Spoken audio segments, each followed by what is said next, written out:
النهاردة هنتكلم عن أفضل 5 تحولات في اللعبة. ولكن قبل ما نبدأ في الفيديو بس حبيت اقول لكم يا جماعه، اولا اسف على السحبه، وثانيا حبيت اشكر على الدعم الخرافي على اخر فيديو اللي انا عملته. ولو انتوا يعني بتحبوا سلسله الالعاب اكتبوا لي تحت في التعليقات وان شاء الله هعمل منها سلسله. هو ممكن يكون الفيديو ده قصير شويه، ويلا بينا على الفيديو. بصوا يا جماعه كده، انا هتكلم بصراحه واقول احسن تحولات حسب اللي انا حبيته اكتر، والمفروض هم 5 مراكز، والمركز الاول هو احسن مركز، واما المركز الخامس هو اوحش مركز. وانا معايا دلوقتي 5 شخصيات انمي، وهو جوكو ولوفي وجون وناروتو. الشخصية الخامسة فهي غامضة وهقولها في آخر فيديو. دول هنبدأ نقيمهم في المراكز دي، وطبعا أنا هجيب لقطة من كل تحول من كل شخصية منهم، ولكن من غير صوت عشان الكوبي رايت. وانتوا برضه ابدأوا قيموا تحولات في المراكز واكتبوا لي في التعليقات تحت. وأول شخصية معانا وهي جوكو الأسطورة. طبعا بالنسبة لي أحسن تحول لجوكو هو غزال فوقك، مش غزال فوقك الصراحة. ويلا بينا نشوف التحول.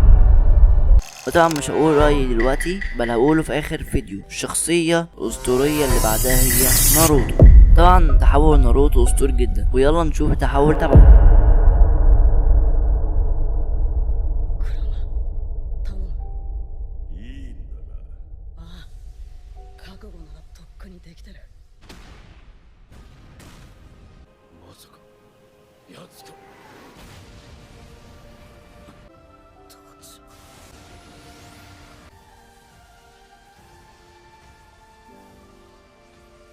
طبعا هو تحول جامد جامد بالنسبة لناس كتير جدا. والشخصية اللي بعدها هي جون.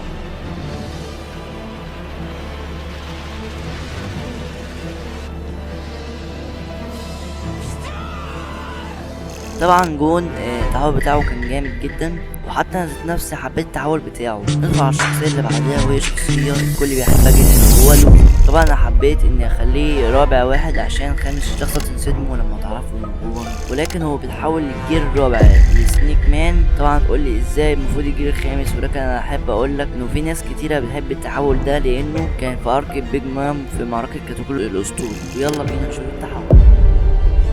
رهيب بشكل جامد جدا. دلوقتي جات اللحظة عشان نشوف فيها الشخص الغامض ده بقى يبقى مين، وهو يبقى خمن معايا مين هو. لوفي. ايوه فعلا لوفي. تعرف ليه حطيته مرتين؟ عشان سببين. هو ان الصراحة ملقاش انميات تانية فيها تحول قوي او فخم، وكمان انا مش بتابع الانمي قوي. واما السبب التاني انه طبعا عشان انا قلت ان تحول سنيك مان كان احسن من جو بوي، فطبعا هيجيلي كمية تعليقات بالهبل فيها كلام زور، فعشان كده حبيت احط اخر واحد. يلا بينا نشوف افخم تحول في عالم الانمي.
طبعا بعد ما شفنا التحول يا جماعه كان اسطوري، وطبعا ده تحول توب 1 فعلا يعني، حتى نزلت عنه فيديو شورتس. وبس كده يكون خلصت معانا قائمه التحولات وبس. اشوفكم في امان الله، ويلا سلام.